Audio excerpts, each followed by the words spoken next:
Keeping quiet poem का थोड़ा appreciation हम देखेंगे हिंदी में। कीपिंग क्वाइट पोयम में जो जापानी राइटर पाब्लो नेरूदा है वो पूरे विश्व से रिक्वेस्ट कर रहे हैं, वो कहना चाहते हैं कि ये संसार, ये दुनिया जो पूरी तरह से जात, धर्म, रिलीजन, नेशनलिटी आदि की सीमाओं से अलग अलग बंधा हुआ है, उन सीमाओं को छोड़कर हमें अपने आप का खुद इंट्रोस्पेक्शन करना चाहिए, इसको आत्मविश्लेषण करना चाहिए। अर्थात मनुष्य को एक मनुष्य बनना चाहिए, a human will be a human. वो इस पोयम के माध्यम से ये हमें बताना चाहते हैं कि मनुष्य का जो वास्तविक कार्य है इस पृथ्वी पर वो है बी ए ह्यूमन, एक मनुष्य बनना। लेकिन मनुष्य यहाँ पृथ्वी पर आने के बाद बहुत प्रकार के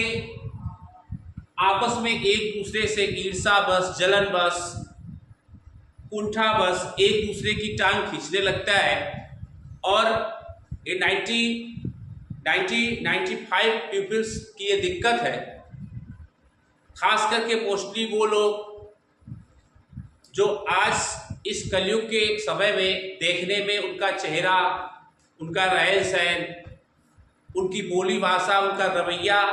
अदर पीपलों के साथ, अन्य लोगों के साथ, अन्य पीपल्स के साथ बहुत ही कूल या जिसको हम कहें बनावटी है। इतने सीधे साधे, भोले, बड़े जेंटल और काम, ऐसा लगेगा,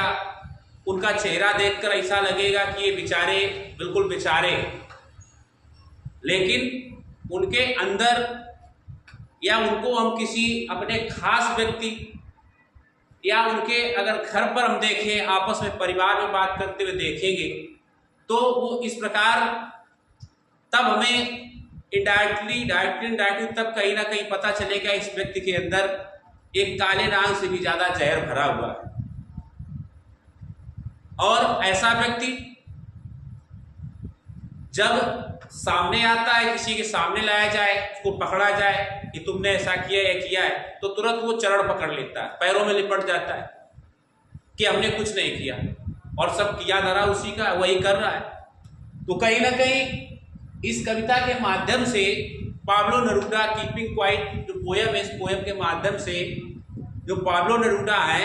वो सीधा सीधा दिस काइंड ऑफ पीपल, इस प्रकार के सेल्फिश, चापलूस, फ्लैटर्स और बटलर टाइप के लोगों पर सीधा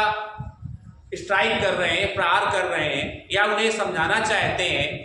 कि ये ऐसा संसार है कि तुम एक लोग से चालाकी कर लोगे, दो के साथ चाल चल लोगे, तीन के साथ चल लोगे, लेकिन एक ना एक दिन ऐसा आएगा कि तुम्हारी चालाकियां सबके सामने आ जाएंगी और इसके बाद क्या दशा होगी, क्या कंडीशन होगी, वो तो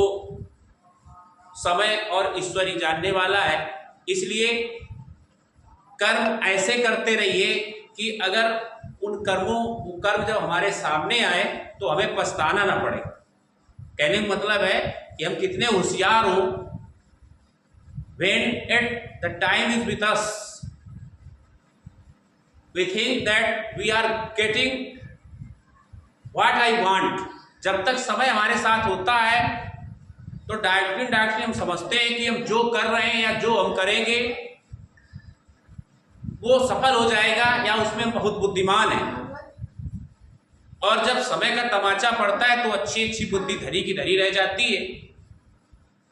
सबकी होशियारी, सबकी चापलूसी, बटलरी रखी की रखी रह जाती है। नेरूदा है इसी प्रकार के चापलूस, फ्लैटर्स,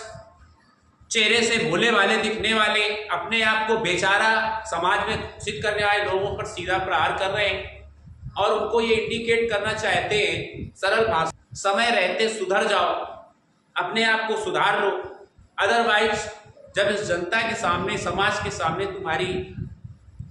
जो कुकृतियां तुम कर रहे हो जब सामने आएगी तो तक करते रहो जब तक तुम बेचारे बने हुए, दूसरे का नाम लगाते रहो कि हमने नहीं, हमने कुछ किए नहीं। और जान सब रहे, जानते सब हैं। और जिस दिन सबूत और व्यवस्थाएं, ईश्वर का तमाचा बहुत बड़ा होता है। जैसे ही ईश्वर का तमाचा तुम्हारे पड़ेगा तो तुम्हारी सारी चालाकियां, सारी चापलूसियां सब निकल के सामने आ जाएंगी। ये हम नहीं,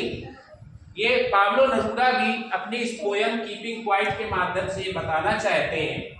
कि हमें चापलूसी, किसी के साथ फ्लैटरी, किसी के साथ धोखा, भोला वाला बन के उतना ही करना चाहिए जितना आगे चलकर हम बर्दाश्त कर सकें। इसलिए तो इस पोयम का कहीं ना कहीं माध्यम ये है, इस पोयम के माध्यम से पाब्लो नेरुदा हमें ये बताने का प्रयास कर रहे हैं